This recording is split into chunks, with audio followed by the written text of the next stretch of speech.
À la une de l'actualité présidentielle au Cameroun, tension en hausse à la veille de la proclamation des résultats définitifs des manifestations ont éclaté à Yaoundé, Douala, Garoua, après la proclamation anticipée de victoire par le candidat Issa Chiroma Bakary. Pendant ce temps, Abidjan, en Côte d'Ivoire, condamné pour trouble à l'ordre public après une manifestation interdite, des militants nient les faits. Leurs avocats annoncent un appel devant la justice.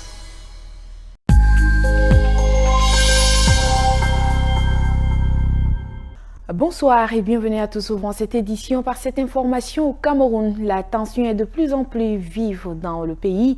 À 24 heures de la proclamation des résultats définitifs de l'élection présidentielle, la journée de mardi a été émaillée de plusieurs manifestations dans les villes de Yaoundé, Douala et Garoua, menées par des partisans du candidat Issa Chiroma Bakary qui s'est autoproclamé vainqueur de ce scrutin.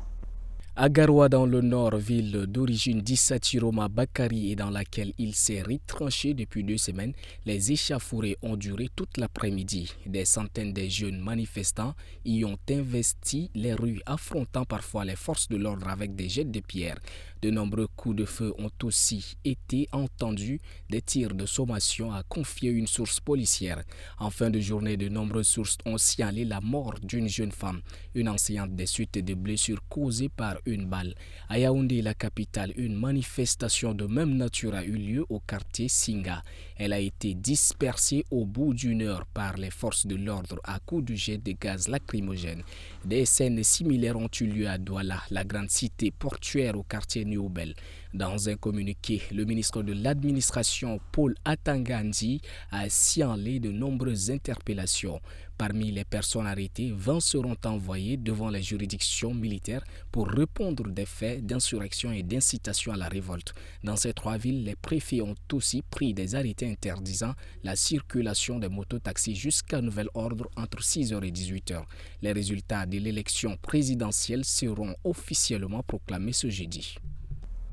Reconnu coupable de troubles à l'ordre public pour avoir participé à une manifestation interdite à laquelle avait appelé le Front commun le 11 octobre dernier à Abidjan, tous ont nié y avoir pris part. Leurs avocats ont fait part de leur intention de faire appel. À 4 jours du premier tour de l'élection présidentielle en Côte d'Ivoire, 32 personnes déférées devant le tribunal des flagrants délits d'Abidjan ont été condamnées à 3 ans de prison ferme ce mardi 21 octobre. Reconnues coupables de troubles à l'ordre public, entre autres, celles-ci se voient reprocher leur participation à une manifestation interdite par les autorités le 11 octobre dernier, à laquelle avait appelé le Front commun, la plateforme qui réunit le Parti démocratique de la Côte d'Ivoire et le Parti des peuples africains Côte d'Ivoire. 40 prévenus au total se sont succédés à la barre pour raconter leur version des faits et tous ont affirmé avoir été arrêtés alors qu'ils vaquaient à leur occupation, notamment autour du carrefour Saint-Jean à Cocody, point de départ de la marche. J'avais rendez-vous à Saint-Jean et dès que je suis descendu de mon véhicule, j'ai été arrêté, raconte par exemple l'un d'entre eux, alors qu'une autre assure avoir été interpellée alors qu'elle se rendait à des funérailles. Pour le parquet, toutefois, cela ne fait aucun doute. La grande majorité des prévenus a été prise en flagrant délit de participation à une manifestation interdite, ce qui l'a conduit à requérir 3 ans de prison ferme à leur encontre, estimant que la liberté de manifester ne saurait être confondue avec le désordre. Autre chose visée par une enquête au Sénégal liée à des soupçons d'escroquerie portant sur les deniers publics, Mandiabal Diagne est visé par un mandat d'arrêt international émis par la justice sénégalaise. Près d'un mois après avoir quitté le Sénégal via la Gambie malgré une interdiction qui lui avait été signifiée oralement, Mandiabal Diagne a été interpellé ce mardi 21 octobre dans la matinée alors qu'il se rendait à son domicile du PEC dans le département des Yvelines. Arrêté par la police venue exécuter le mandat d'arrêt international dont elle avait été saisie, selon l'un de ses avocats, Maître Vincent Brengart, joint par RFI, Mandiabal Diagne a ensuite été déféré devant le parquet général de Versailles. Il a finalement été libéré et placé sous contrôle judiciaire en attendant que la demande d'extradition adressée par la justice sénégalaise soit examinée au fond par la Cour d'appel de Versailles. Selon un communiqué signé par ses 11 avocats, le juge a tenu compte du fait que Madiambal Diaye est une personnalité publique, journaliste connu, propriétaire d'un titre de presse. Sa remise en liberté est toutefois assortie d'une obligation de ne pas quitter le territoire français, de remettre son passeport à la justice et de pointer régulièrement à la police. L'éditorialiste très critique du pouvoir actuel fait l'objet d'un mandat d'arrêt international émis par la justice sénégalaise dans le cadre, entre autres, d'une affaire de rétrocommission présumée estimée à plus de 32 millions d'euros. La procédure qui le vise par des rapports de la cellule nationale de traitement des informations financières qui a fait état de transactions suspectes entre les comptes d'une société civile immobilière fondée par Madiambal Diaye et la société Ellipse Project. Spécialisée dans la construction d'hôpitaux en Afrique, cette entreprise française avait obtenu un vaste chantier de construction au Sénégal dans les secteurs de la santé et de la justice sous la présidence de Macky Sall.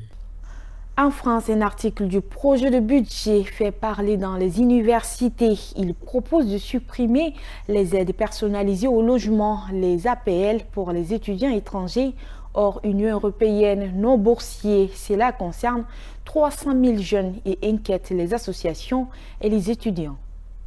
Marie-Sandy Benoît, étudiante en droit des affaires, 24 ans, vient d'Haïti.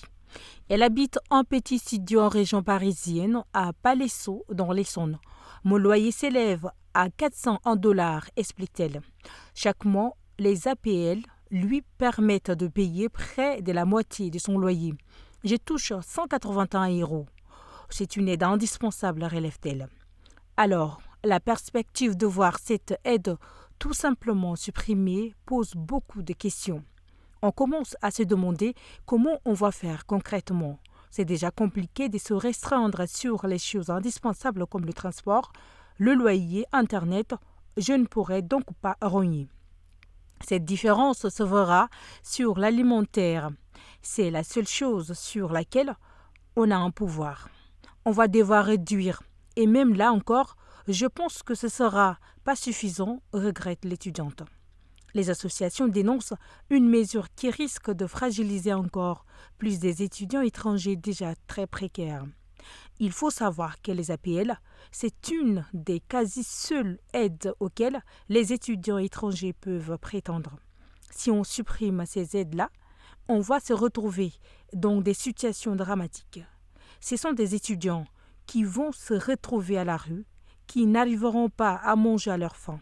Supprimer les APL, c'est mettre un coup de massue à leur espoir de réussir en France.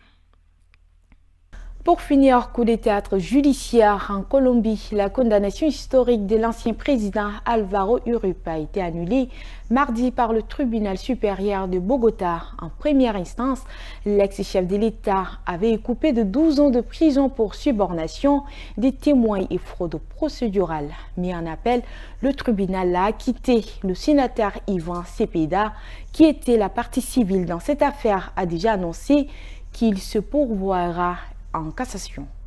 Dans son verdict, le tribunal supérieur a tout simplement balayé les preuves du parquet et l'interprétation qu'en avait faite la juge de première instance.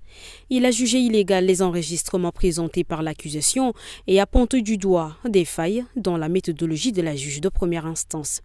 Il faut préciser que cet acquittement n'a pas été unanime. L'un des 3 magistrats a exprimé son désaccord. Cette décision intervient dans un contexte politique explosif. La campagne pour la présidentielle de 2026 vient officiellement de débuter. Les primaires battent leur plein et pour Álvaro Uribe, c'est la réputation et la crédibilité de son parti qui sont en jeu dans ce procès. L'ancien président reste une figure incontournable de la politique colombienne. Il incarne et dirige la droite dans l'opposition depuis l'arrivée au pouvoir du premier président de gauche du pays, Gustavo Petro, en 2022. D'ailleurs, ce dernier, ennemi politique d'Hollande Uribe, a appelé à manifester vendredi.